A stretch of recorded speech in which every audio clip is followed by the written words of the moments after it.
ప్రేమించాలి నీ పూర్ణ హృదయంతో, నీ పూర్ణ ఆత్మతో.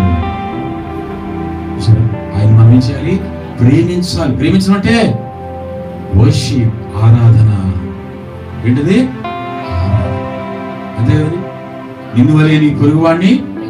చాలా మంది పొరుగువాడిని ప్రేమించరు, కానీ ఏం చేస్తారు?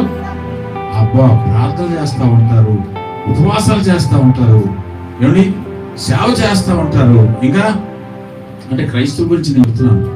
దాన ధర్మాలు చేస్తూ ఉంటారు, రకరకాల కార్యాలు చేస్తారు, నీతి కార్యాలు. కానీ పొరుగువాడు మాత్రం, కానీ దేవునికి కావాల్సింది తెలుసా? నిన్ను వలే నీ పొరుగువాడిని. దేవునికి స్తోత్రం కలుగు. పొరుగువాడిని ప్రేమించే ఎలాగ ప్రేమించాలి? ఎంతమందికి తెలుసు? ఒకసారి మీ చేయండి. చికెన్ వండేసి, బిర్యానీ వండేసి మంచి అదేనా ప్రేమించడం? ఎవరైనా చెప్పగలరా? నేను చెప్తాను చూడండి. పొరుగువాడిని ప్రేమించిన వాళ్ళకి తెలుసా?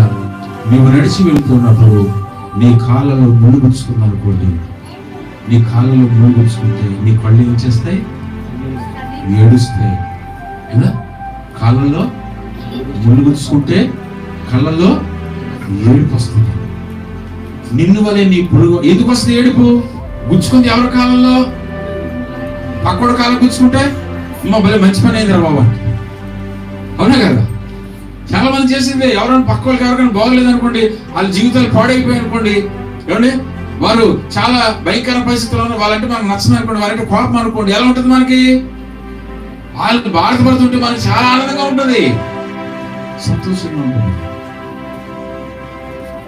చూస్తుంది పాస్టర్ తెలిసి విషయం. నేను కూడా సంతోషపడేవాడిని కూడా చెప్తున్నాను. ఇక్కడ నిలబడి నేను మాట్లాడుతున్నామంటే ఈ అనుభవాలన్నీ మా జీవితాల్లో ఉన్నాయి కాబట్టి మీకు చెప్పగలుగుతున్నాం. చూసారా, మన కాళ్ళలో ములుగుచ్చుకుంటే కంట్లోంచి ఏమొస్తున్నాయి? నిన్ను వరే నీ పొరుగువాడిని ప్రేమించడం అర్థం అంటే తెలుసా? ఈ కాళ్ళు లేక ఆ బాధ ఎవరంటే నీ పొరుగువాడు. ఆ కళ్ళు ఎవరో తెలుసా? నీవు నీవే ఉండాలి. దేవుని స్తోత్రం. చెప్పకూడదు, దేవుని పనులు చెల్లించండి. అర్థమైంది అందరికీ? అర్థమైన వారు ధన్యులు. అంటే నీ కాళ్ళలో ములుగుచ్చుకుంటే కళ్ళు ఎలా ఏడుస్తున్నాయో, ఇతరుల బాధలో నువ్వేం చేయాలట? అటువంటి కన్నీటి స్థితిని కలిగి ఉండాలి, అటువంటి బాధ కలిగి ఉండాలి, అటువంటి వేదన కలిగి ఉండాలి. అదే నీవు వలే నీ పొరుగువాడిని ప్రేమించాలి. అది మనం నేర్చుకోవాలి.